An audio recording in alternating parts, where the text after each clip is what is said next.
Bonjour, je suis Jean-Paul Massé, militant de Lutte ouvrière, le mouvement représenté par Jean-Pierre Mercier et Nathalie Arthaud. J'ai longtemps travaillé et milité syndicalement et politiquement aux usines SNR de l'agglomération d'Annecy. Ce sont des engagements que je poursuis d'autant mieux et d'autant plus que je suis maintenant retraité.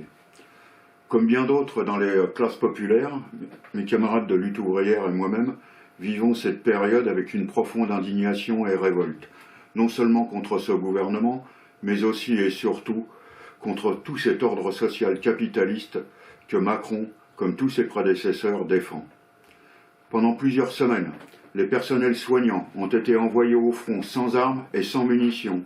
Le manque de moyens de protection durera encore plus pour toutes celles et tous ceux qui travaillent dans les EHPAD, les structures prenant en charge les personnes handicapées, les aides à domicile. Tous, ils durent se débrouiller seuls.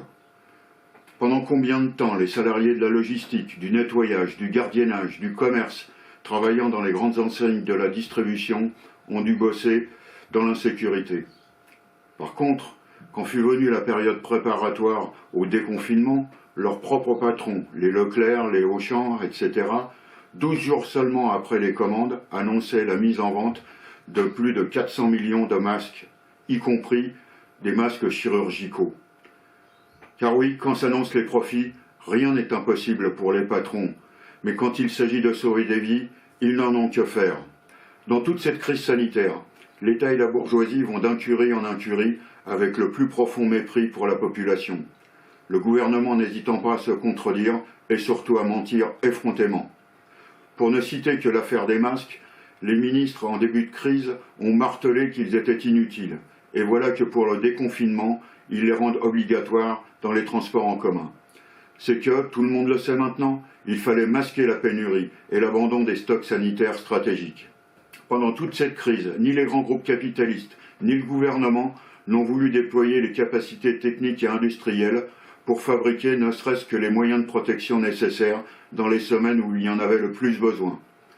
Nous sommes dans un pays où les dirigeants politiques flattent les grands capitaines d'industrie, les premiers de cordée, où tout ce beau monde s'auto-félicite sur les grandes réussites dans l'aéronautique, le spatial, l'industrie de luxe, où dans les usines, les grands managers nous cavent de discours sur l'industrie 4.0, l'usine du futur, mais quand il s'agit de produire en grande quantité de simples masques, c'est-à-dire 4 bouts de tissu et 2 élastiques, là il n'y a plus personne.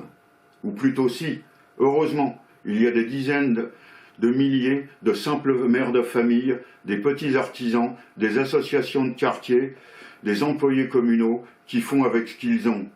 Et eux, ils ont en particulier la capacité d'initiative, le sens de l'intérêt collectif. Je voudrais aussi donner un exemple des absurdités criminelles du capitalisme qui m'a été rapporté par les travailleurs de l'usine Dassault d'Argonay, près d'Annecy. Le confinement y a été très bref, puisque dès la fin mars, 90 salariés étaient rappelés au travail sur les 450 habituels. Au total, avec tous les autres sites Dassault en France, soit environ 8500 salariés, ce sont plus de 900 travailleurs qui ont été rappelés et mis au boulot, en y rajoutant les 4000 mis en télétravail, pour, en particulier, assurer, vous savez quoi, les livraisons des commandes d'avions militaires Rafale, ainsi que les programmes du Falcon, l'avion des hommes d'affaires. Machine à tuer et machine à fric, voilà les urgences dans cette société. Au travers de ce qui n'est qu'un exemple parmi tant d'autres, on voit bien quelles sont les priorités dans la société capitaliste. Le monde peut s'écrouler autour d'eux, les capitalistes restent des fauves, et en pleine pandémie, la seule chose qui leur importe, ce sont leurs parts de marché, leurs profits, leurs cours boursiers. Toute cette période a plongé aussi des millions de familles populaires dans des difficultés matérielles, financières et même psychologiques insupportables. Ceux qui ont été maintenus au travail y allaient souvent la peur au ventre. Les soignants complètement épuisés. Ceux qui étaient en emploi précaire n'ont plus de gagne-pain. Et ceux qui ont été mis en chômage partiel voient leur salaire amputé, comme le sont mes ex-collègues ouvriers de la SNR, qui sur leur salaire ont perdu entre 300 et 400 euros sur la paye d'avril. Et c'est encore à eux que les patrons exigent de sacrifier leurs jours de congé, de RTT, alors que dans le même temps, les grandes entreprises et les banques ont guichet ouvert auprès de l'État et de la BCE. Et tout cela n'est qu'un avant-goût, car cette crise sanitaire déclenche une récession sans précédent dans un système capitaliste déjà en crise. Plusieurs porte-paroles patronaux prévoient déjà des plans massifs de licenciement et spéculent déjà sur le nombre de futures morts économiques, comme s'ils étaient aussi inévitables que les morts de l'épidémie. Car dans cette crise, comme dans chaque crise, la bourgeoisie et son État voudront la faire payer aux travailleurs. Comme à chaque fois, ils nous diront, il faut faire des efforts pour redresser le pays, il faut défendre nos entreprises contre la concurrence étrangère. Tout ce baratin pour mieux dissimuler qu'à chaque fois, ce sont les travailleurs qui trinquent, mais que ce sont les capitalistes qui empochent et sabrent le champagne. Non, les travailleurs ne doivent pas se laisser faire, car ce n'est pas à eux de payer les dégâts d'un système qui n'est capable que de nous conduire de crise en crise, de guerre en guerre, de catastrophe en catastrophe. Oui, il est grand temps d'exproprier la bourgeoisie et que les travailleurs prennent la direction de la société. C'est pour cela que le programme du CNR ne fait pas partie de nos références. Car à l'époque, combien de résistants sincères qui voulaient non seulement en finir avec l'occupation et les fascistes de Vichy, mais aussi changer en profondeur la société, ont dû être déçus des jours d'après, avec, dès le 8 mai 1945, les massacres de Sétif et Guelma en Algérie. Car les jours heureux n'étaient pas pour le peuple colonisé, ni pour les travailleurs de métropole d'ailleurs. Bref, ce n'était pas pour tous les opprimés. À cette époque, les jours d'après ont vite ressemblé aux jours d'avant, avec la remise en selle quasi immédiate des mêmes flics, juges, bref, de tout l'appareil d'État au service des riches qui avaient gardé le vrai pouvoir.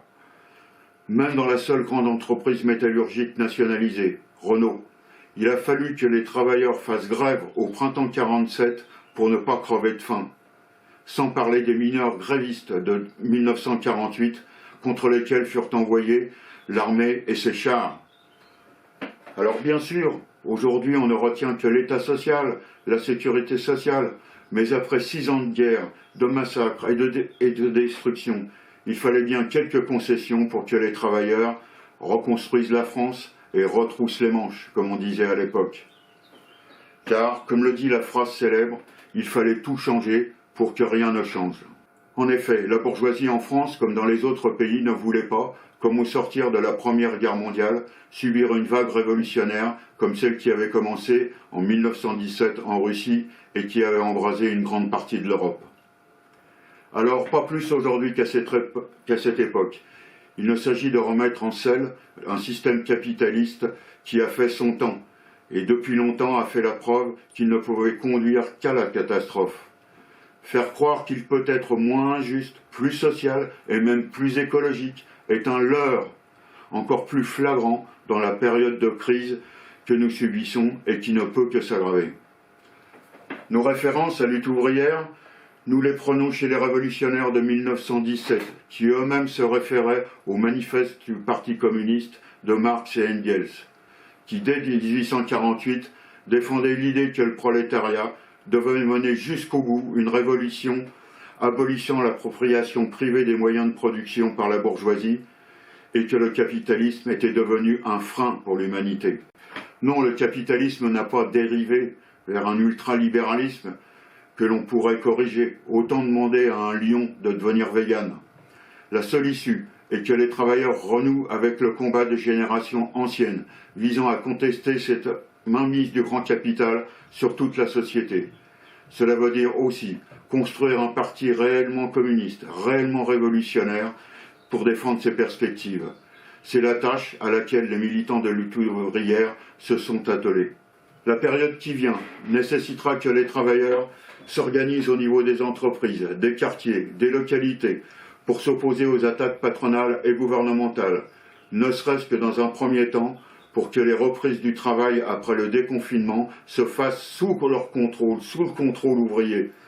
Cela peut être la première étape de l'organisation de la classe ouvrière pour défendre ses salaires et ses emplois, et un jour changer le monde.